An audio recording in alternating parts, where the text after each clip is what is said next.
Bismillahirrahmanirrahim. Alhamdulillahirabbil alamin wassalatu wassalam ala asyrafil anbiya'i wal mursalin wa ala alihi wa sahbihi ajma'in. Subhanaka la ilma lana illa ma 'allamtana innaka antal alimul hakim. Rabbi shrah li sadri wa yassir li amri wahlul 'uqdatam min lisani yafqahu qawli. Amma ba'd. Alhamdulillah ala ni'matil Islam, alhamdulillah ala ni'matil iman, wa kafa biha min ni'mah. Alhamdulillah, segala puji bagi Allah Subhanahu wa taala yang memberi kita nikmat Islam iman, memberi kita nikmat sehat sempat, memberi kita berbagai macam kenikmatan, terutamanya adalah nikmat dikumpulkannya kita dalam majelis yang baik, menceritakan tentang sesuatu yang baik, berucap perkara-perkara yang baik, bermunajat kepada Allah Subhanahu wa taala dengan berbagai macam doa, dengan berbagai macam permintaan, dengan berbagai macam hal-hal yang diajarkan oleh para ulama kita. Bagaimana adabnya berdoa, seperti apa harusnya kita berdoa,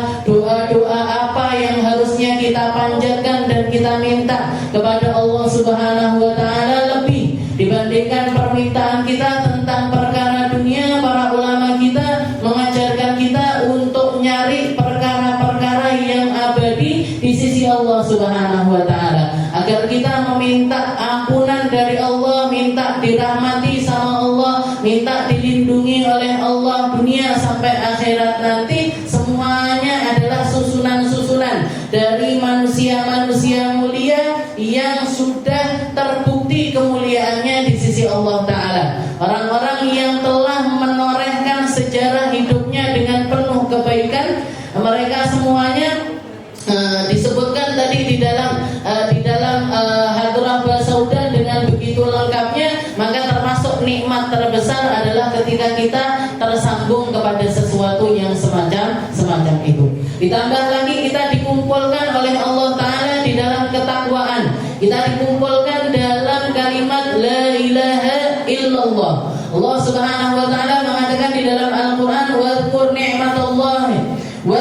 ni'matallahi id kuntum a'daan fa'alafa baina qulubikum fa asbahtum bi ni'matihi ikhwanan. Katanya Allah Ta'ala, wahai Muhammad, ingatkan mereka ketika mereka dulunya itu saling bermusuhan, dulunya itu enggak ada alasan untuk berkumpul, enggak ada sesuatu yang menyatukan mereka. Fa'alafallahu baina qulubikum fa asbahtum bi ni'matihi ikhwana. Dan sekarang Allah Ta'ala melembutkan hati kalian, Allah Ta'ala menyatukan kalian di dalam Islam. Fasbahtum bi ni'matihi ikhwana, sehingga kalian menjadi semacam saudara.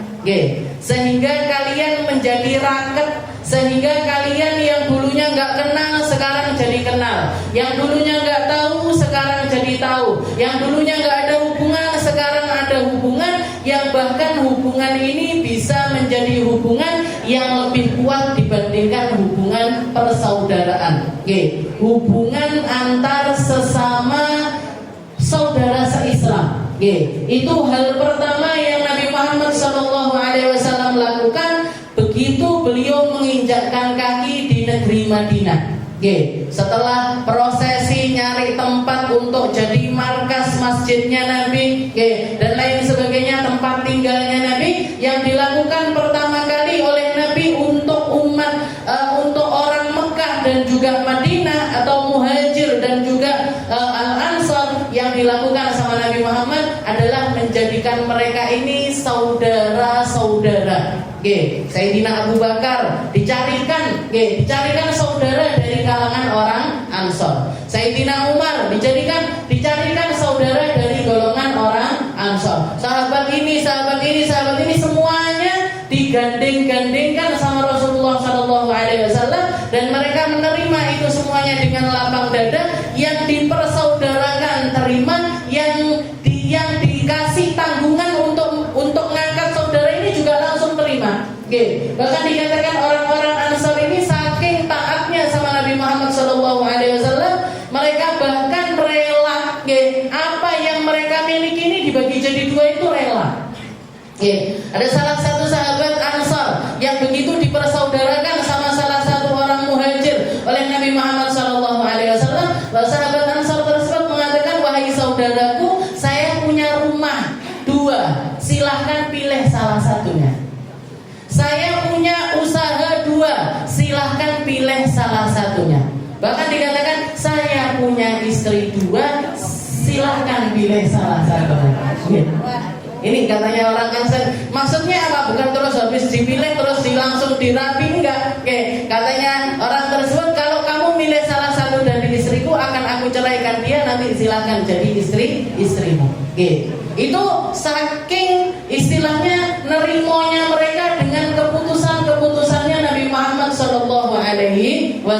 Oke. Dan kekuatannya umat Islam ini ada di dalam ketaatan, Bu. Oke. Taat sama pemimpinnya, taat sama ulamanya, taat sama kiai-kiainya, itu kekuatannya umat Islam. Karena kalau kita nggak diarahkan semacam itu, terombang-ambing kita.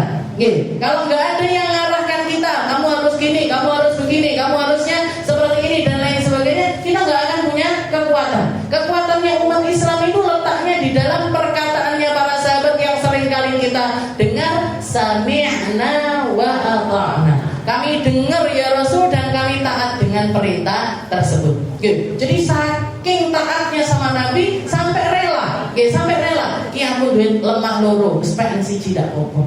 Oke. Ki aku lemah loro, silakan ambil satu enggak apa-apa. Ini aku punya istri 2, yang mana yang kamu pilih silakan.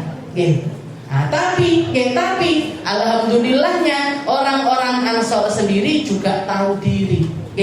Gak semacam ini. Ketika kita mendapatkan kebaikan dari seseorang, ketika kita ditawarin sesuatu oleh orang, ketika kita disediakan berbagai macam kebaikan oleh seseorang, bukan berarti kita boleh rakus di dalamnya. Bukan berarti kita boleh serakah di dalamnya. Bukan berarti kita boleh mengambil sekehendak kita. Ditawarkan itu adalah kebaikan dari yang menawarkan. Tapi tahu diri dengan kebaikan-kebaikan tersebut, itu adalah harga diri kita. Itu adalah harga diri kita. Orang-orang muhajir ketika diperlakukan seperti itu, mendapatkan kebaikan yang besar dari orang-orang Ansor, yang mereka katakan adalah rumahmu pertahankan, tetaplah jadi rumahmu. Cukup kasih aku satu ruangan di dalam rumahmu untuk aku tinggal. Tanahmu tetap jadikan tanahmu, gak usah mau kekne aku. Bahkan bojomu panggah dadi bojomu, gak usah mau kekne aku. Baldullani ilasu. Katanya para sahabat muhajir, cukup tunjukkan kepadaku di mana pasar, di mana tempat orang biasanya dagang, kula aneh ngendi, dodone ngendi. Nanti aku akan bekerja, nanti aku akan dapat penghasilan, sehingga nanti kalau aku sudah mandiri, aku keluar dari rumahmu untuk tinggal di tempat yang lainnya. Bahkan ketika aku sudah bisa nyewa rumah, aku akan nyewa rumah. Gak perlu lagi kamu ngasih makan aku, minum aku, ngasih tempat tinggal kepada dirimu. Itu harga dirinya orang muhajir. Jadi orang Ansornya terhormat dengan kebaikan mereka, orang muhajirnya juga terhormat dengan harga diri yang ada di dalam diri mereka. Nggak koyok wong-wong zaman saiki itu undangan. Undangan ini kan berarti saya diundang. Diundang, wah apa makannya? Oh makanannya prasmanan. Oh berarti omah luwe ae. Dari rumah kosong ini perutnya. Nanti nyampe di sana, delok bakso jiko sak mangkok. Bakso tok sampai sak gunung. Nanti kelihatan ada daging, makan daging tok. Nanti kelihatan ada udang, ngambil udang tok. Ini apa berarti? Orang yang undang ini menawarkan kebaikan biar kita bisa milih-milih makanan sekehendak kita. Kitanya nggak punya harga diri dengan melakukan hal yang semacam di dalam hal yang simpel aja loh, Bu. Banyak orang yang ngaku Islam tapi nggak mampu untuk menjaga harga diri yang ada pada diri mereka. Jadi kita ini berharga. Kita ini berharga di sisi Allah Ta'ala, berharga di sisi manusia juga berharga. Maka jangan kita turunkan harga diri kita karena kebodohan kita. Jangan kita turunkan harga diri kita karena ketidakmampuan kita. Jangan kita turunkan harga diri kita karena kita istilahnya untuk sesuatu yang kecil-kecil, untuk sesuatu yang remeh-remeh. Untuk sesuatu jenengan kalau pengen makan banyak, pengen makan puas, pengen makan yang semacam itu, aku mangan pentol tok, jangan datang ke kondangan manten prasmanan, jangan Bu, untuk memuaskan ego kita, jangan datang ke situ. Cukup datang ke warung bakso, jenengan kei bakule duit 50.000 apa 100.000, silahkan makan sampai glukek. Tinggal duduk, tinggal pesen, tinggal makan, tinggal pulang. Tapi harga diri kita terjaga. Harga diri. Saya pengen makan sate 100 tusuk misalkan, kayak Susana. Saya lebih pengen sate, pengen makan sate 100 tusuk. Jangan datang ke prasmanan mantennya orang, jangan. Untuk memuaskan ego kita ini, jangan melakukan hal yang datang ke warung sate, pesan sate, tinggal duduk, tinggal makan, mulai. Gak usah isa-isa, gak usah resek-resek, terhormat lagi diri kita. Jadi kalau mau seperti itu, lakukan dengan cara yang benar. Jadi tanpa menurunkan harga diri kita. Ini orang-orang Ansar, orang-orang Muhajir ini, mereka tahu persis. Jadi Islam merasuk di dalam diri mereka, merasuk ke dalam jiwa raga mereka, sehingga yang keluar dari diri mereka adalah segala sesuatu yang penuh dengan kebaikan. Dilihat orang pantas, didengar orang pantas, gak jadi gosip yang gimana-gimana, gak jadi gosipnya orang gak kelihatan seperti memanfaatkan keadaan dan lain sebagainya. Wadkur ni'matallah id kuntum a'daan fa'allafa baina qulubikum. Katanya Allah Ta'ala, ingat-ingat dulu kamu sebelum kenal Islam, sebelum kenal tauhid, sebelum kenal kalimat la ilaha illallah. Orang kalau nggak ada di dalam naungan Islam, nggak ngerti agama Islam, amen tukaran, dari iso adem mati nih, nggak bisa legowo dengan keadaan, nggak bisa legowo dengan takdir yang Allah Ta'ala takdirkan. Fa'allafa baina qulubikum. Yang semacam itu dibikin sama Allah Ta'ala, dipersatukan di dalam agama. Fa'asbahtum bi ni'mati ikhwana. Sekarang kamu punya dulur akeh, duwe konco akeh, duwe sahabat banyak, yang sama-sama duduk di majelis, yang sama-sama sholat berjamaah, yang sama-sama pengen nyari surganya Allah Subhanahu wa Ta'ala. Itu nikmat yang harus sering kita ingat-ingat di sisi Allah Ta'ala. Dan setiap tempat yang di situ dipakai untuk menyebarkan agama Islam, menyebarkan syariatnya Allah Subhanahu wa Ta'ala, salah satu identitas yang harus kita cari di dalamnya adalah yu'allif laisa yufarriq. Majelis yang mempersatukan hatinya umat, bukan majelis yang memecah belah antara satu kelompok dengan kelompok yang lainnya. Itu bukan identitasnya, syiarnya agama Islam. Jadi kalau jenengan ketemu majelis, datang jenengan di situ kok malah kemerungsung di dalam hatinya, nggak usah dibaleni. Aku ngaji kok malah, bapakku ibuku tiba-tiba yang neraka. Marainya marahi tahlilan, marahi yasinan. Ini orang tua kita ini istilahnya ngamal nih amalan-amalan yang diamalkan sama leluhur-leluhurnya. Lah kok setelah kita ngaji malah neng neraka kabeh iki piye? Semuanya jadi salah. Itu kelompok itu salah, kelompok itu salah, kelompok itu salah. Sing bener sapa? Aku sing bener. Saya yang benar. Ini berarti majelis-majelis yang bikin perpecahan di antara umat, bikin kekhawatiran di antara umat, nggak usah dibaleni, duduk di tempat yang semacam itu. Nah, kita lanjutkan pembahasan kita di dalam kitab Sulamut Taufiq. Ila qala al-alif rahimahullah taala wa nafa'ana bihi bi ulumi fid dharain amin. Wal kadhib wa huwa al-kalam bi khilafil waqi' wal yaminul kadhibah wa alfadhul kadhib. Dan setelah kita bahas tentang at-tahrish, tentang haramnya mengadu domba atau memprovokasi antara satu kelompok dengan kelompok yang lainnya, bahkan di dalam hewan pun diharamkan oleh Allah Ta'ala.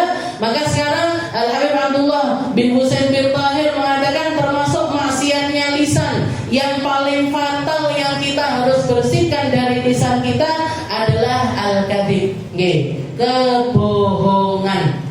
Bohong, atau apa yang dimaksud dengan bohong? Wal kalam bi khilafil waqi', berbicara tidak dengan fakta.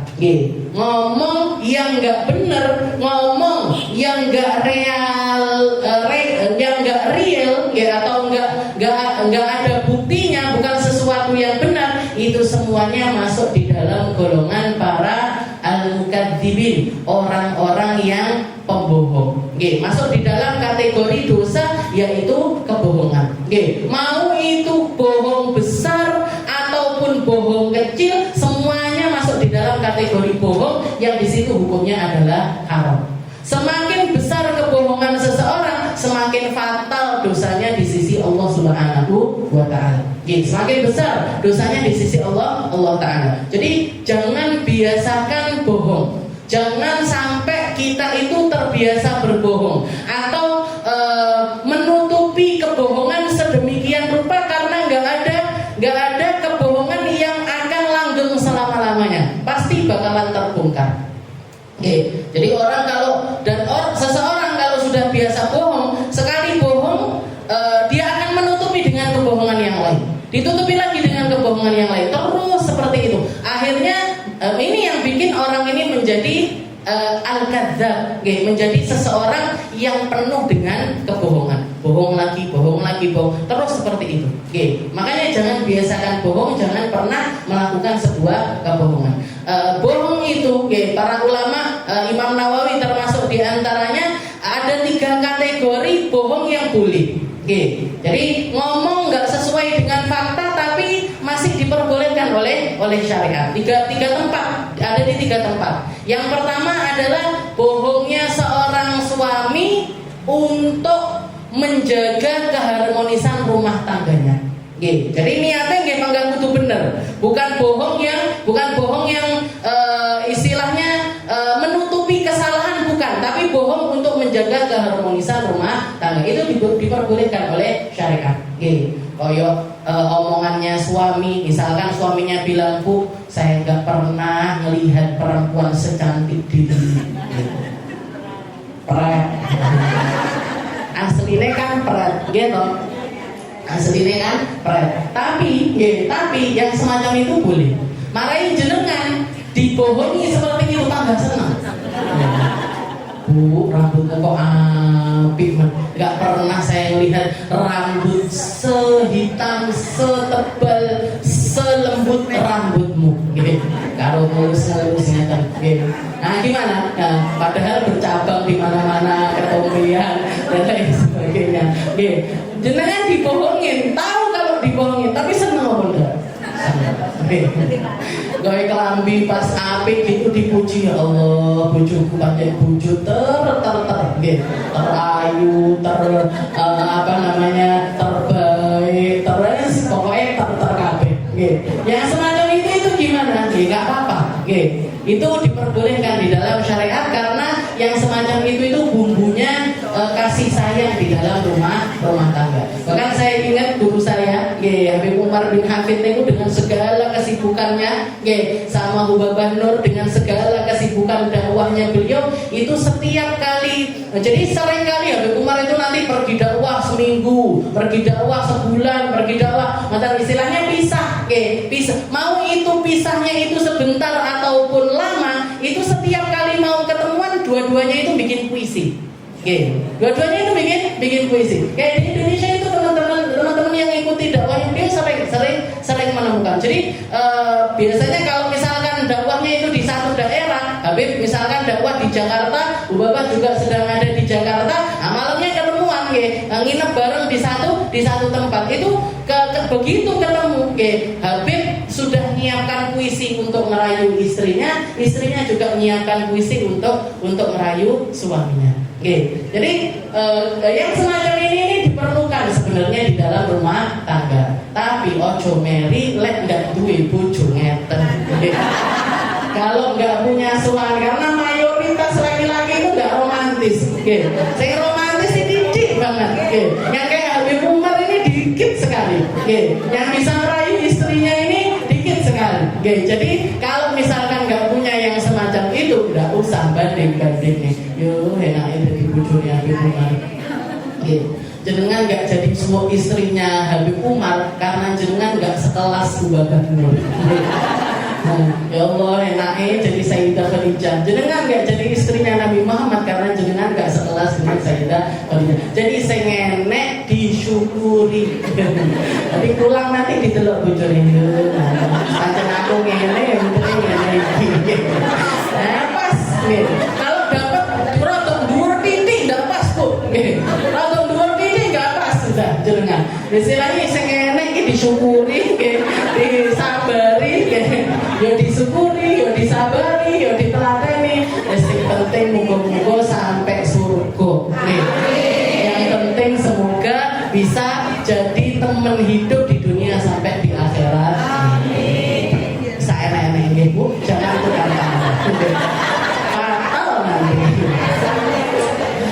Welcome buat bihilafil waqi. Jadi yang pertama antara suami istri itu diperbolehkan. Istri pun juga boleh ngerayu suaminya. Enggak tahu kalau wong lanang banteng gimana jenengan. Ya, misalkan padahal akeh jenengan. Tapi enggak apa-apa. Yang semacam itu enggak apa-apa. Terus yang kedua, keadaan yang kedua islah dzatil bayyin. Untuk membenahi dua golongan yang sedang bersengketa, atau dua teman yang sedang bertengkar. Kita kelihatan ada orang-orang yang hubungannya itu sedang tidak harmonis. Kita bohong sama yang satunya, bohong lagi ke tempat yang lainnya, niatnya untuk merekatkan mereka. Jadi niatnya tetap sama, niatnya kebaikan, Bu. Nggak boleh disusupi niat-niat yang lainnya, maka di situ juga bohong yang diperbolehkan. Yang ketiga, fil harb. Di dalam peperangan, katanya Nabi Muhammad SAW, al-harbu khud'ah. Yang namanya perang itu boleh pakai strategi apapun, termasuk diantaranya adalah berbohong. Di dalam perang Ahzab, Rasulullah punya salah seorang sahabat, karena Nabi Muhammad ini dikepung dari berbagai arah. Dikepung. Nabi Muhammad ada di negeri Madinah waktu itu. Di negeri Madinah, orang-orang Yahudi yang sudah melakukan perjanjian damai dengan Nabi Muhammad SAW berontak mau nyerang Nabi dari dalam. Bahkan pertama kali yang mereka target untuk dibunuh atau dihabiskan itu adalah para perempuan-perempuan yang sudah diungsikan sama Nabi.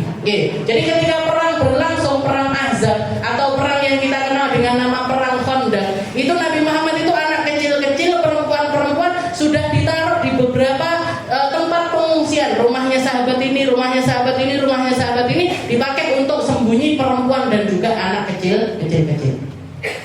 Ternyata orang-orang Yahudi melanggar perjanjian damai, dan yang pertama kali mereka target adalah perempuan-perempuan ini tadi. Makanya dikatakan di dalam peperangan tersebut, termasuk yang terkenal dengan kesatriaannya atau andilnya di dalam peperangan itu bibinya Nabi Muhammad SAW, Sayyidah Sofiyah. Jadi Rasulullah punya bibi namanya Sayyidah Sofiyah. Nah, Sayyidah Sofiyah ini ada di dalam golongannya perempuan-perempuan ini yang disembunyikan. Ketika beliau mendengar orang-orang Yahudi ini naqdul ahd atau merusak janji damai yang ada di dalam perjanjian mereka, beliau langsung ngambil pedangnya, jaga di pintu masuk, dan istilahnya pintu itu dikunci, istilahnya dibuka cuman kecil, biar orang laki itu kan biasanya kalau di golongan perempuan meremehkan. Jadi mereka rombongan yang datang itu nggak banyak, nggak langsung ngepung satu-satu.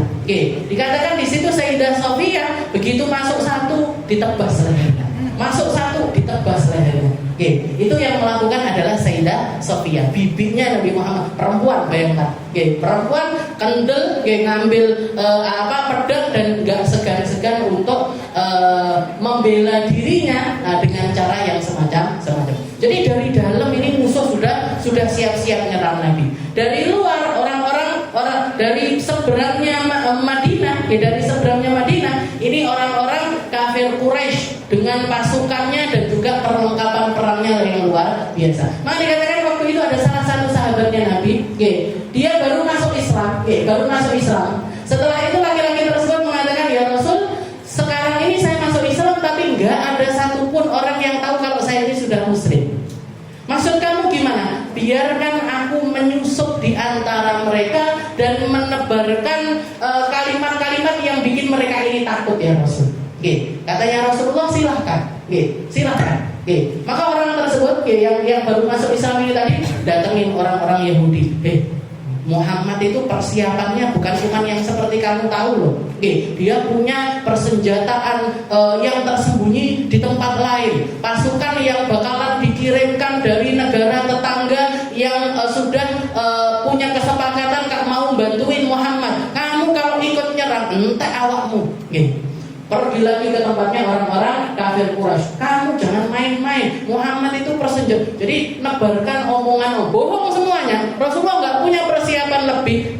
Yang persiapannya yang itu yang diketahui sama dua kubu tersebut. Tapi orang ini tadi nyusupkan kalimat-kalimat yang bikin orang-orang kafir Quraisy ataupun orang-orang Yahudi ini penuh dengan ketakutan. Sehingga apa? Ditambah lagi dikatakan malam harinya Allah Ta'ala mengirimkan bala bantuan berupa angin topan serta hawa yang sangat dingin sekali.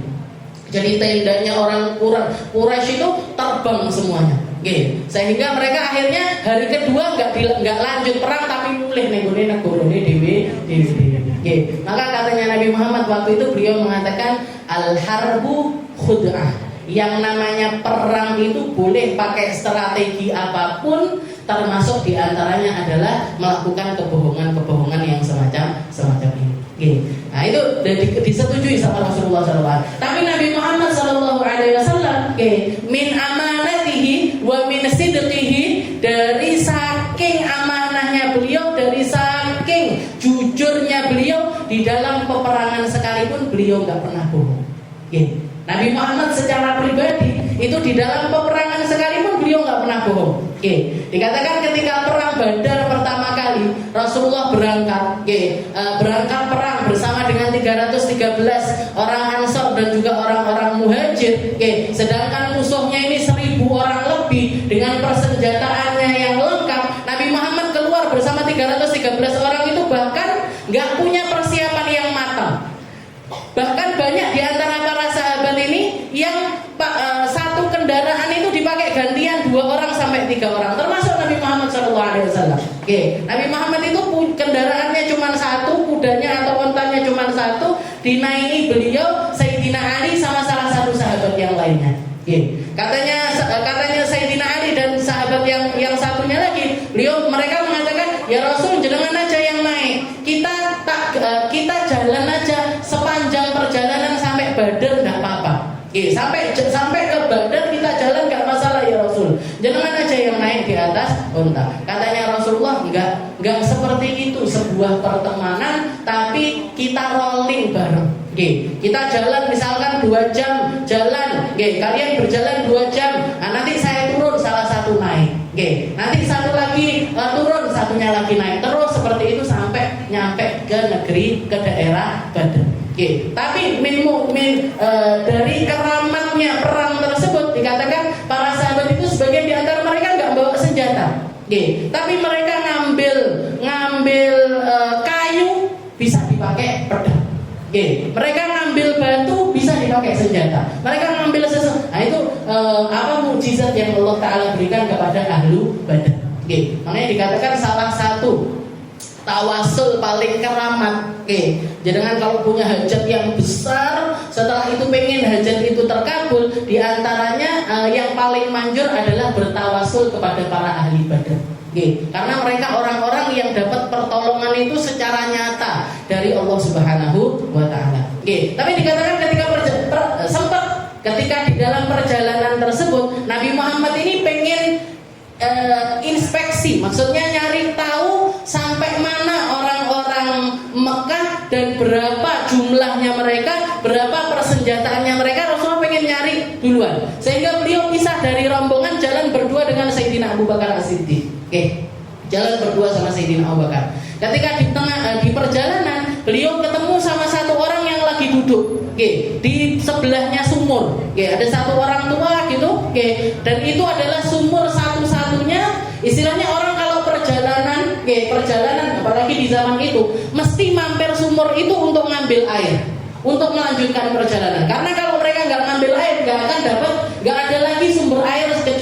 tempat tersebut. Maka Rasulullah nanya sama orang laki ini tadi, oke, asami itu, oke, wahai bapak, kamu dengar nggak tentang janji perang antara dua kelompok Mekah dan juga Madinah? Oke, katanya si bapak ini tadi, ya saya dengar, oke, saya dengar. Tapi kalian ini siapa? Oke, saya nggak mau jadi orang yang bocorkan satu kabar dengan kabar yang lainnya. Kamu dari kubu yang mana? Kubunya Mekah apa kubunya Madinah? Oke, kamu dari kubunya mana? Oke, katanya jadi katanya dijawab sama Nabi Muhammad, oke, al khabar bil khabar. Oke, kalau kamu ngasih saya kabar, nanti saya akan ngasih juga kabar kepadamu. Maksudnya ayo kita barter informasi. Oke, cerdasnya Nabi. Oke, kita barter informasi. Nanti kamu kasih tahu saya, nanti saya ngasih tahu kamu. Oke, katanya laki-laki tersebut saya dengar orang-orang Mekah itu berangkat tanggal sekian. Maka biasanya kalau berangkat di waktu itu nyampe ke daerah, mereka sudah sampai ke daerah ini. Oke, sudah nyampe di daerah ini. Jumlahnya sekian, persenjataannya semacam ini.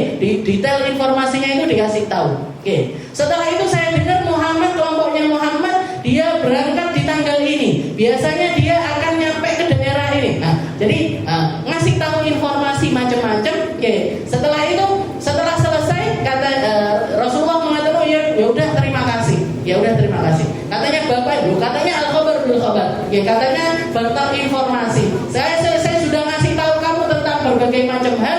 Paman antuma, maka kalian ini siapa? Kalian ini dari kelompok yang mana? Yang ini apa yang ini? Oke, dijawab sama Nabi Muhammad, nahnu min ma. Kami dari air. Oke. Waktu itu orang-orang Jazirah Arab kalau dengar, apalagi topik percakapannya itu semacam itu, pahamnya si bapak ini tadi, oh min qabilati ma alladhi fil Iraq. Oh berarti kalian ini dari suku air yang tempat tinggalnya itu di daerah Irak. Berarti bukan kubunya orang Mekah, juga bukan kubunya orang Madinah. Gitu. Jadi maksudnya, jadi Rasulullah mengucap nahnu min ma, kami dari air. Yang dimaksudkan sama Nabi, kulluna minal ma, kita ini manusia semuanya tercipta dari air. Gitu. Wa ma khalaqallahu, Allah Ta'ala menciptakan min dabbah, semua makhluk ini min ma, semuanya asalnya dari air. Tapi dari kalimat tersebut orang bisa punya persepsi yang lainnya. Tapi di situ intinya itu Rasulullah itu di dalam peperangan sekalipun beliau menjaga untuk tidak melakukan kebohongan sedikit pun, untuk nyari informasi, gali informasi dan lain sebagainya, beliau menghindari kebohongan. Jadi yang ini pahamnya, oh kalian dari suku air yang ada di daerah Irak, yang dimaksudkan Nabi, kita ini semuanya terbuat dari air. Ini cerdasnya Nabi Muhammad SAW. Jadi al-kadhib huwal kalam bi khilafil waqi' wal yaminul kadhibah. Dan juga termasuk keharaman yang selanjutnya adalah sumpah bohong. Jadi bohong itu sudah salah, bohong itu sudah dosa, dan dosanya itu bukan dosa yang kecil tapi dosa besar. Al yaminul kadzib, bohong pakai sumpah, itu double nih dosanya. Jadi pakai namanya Allah atau mencatut namanya Allah Ta'ala untuk melakukan sebuah kebohongan, itu adalah sesuatu yang juga sangat dimurkai oleh Allah Subhanahu wa Ta'ala. Nas'alullah as-salam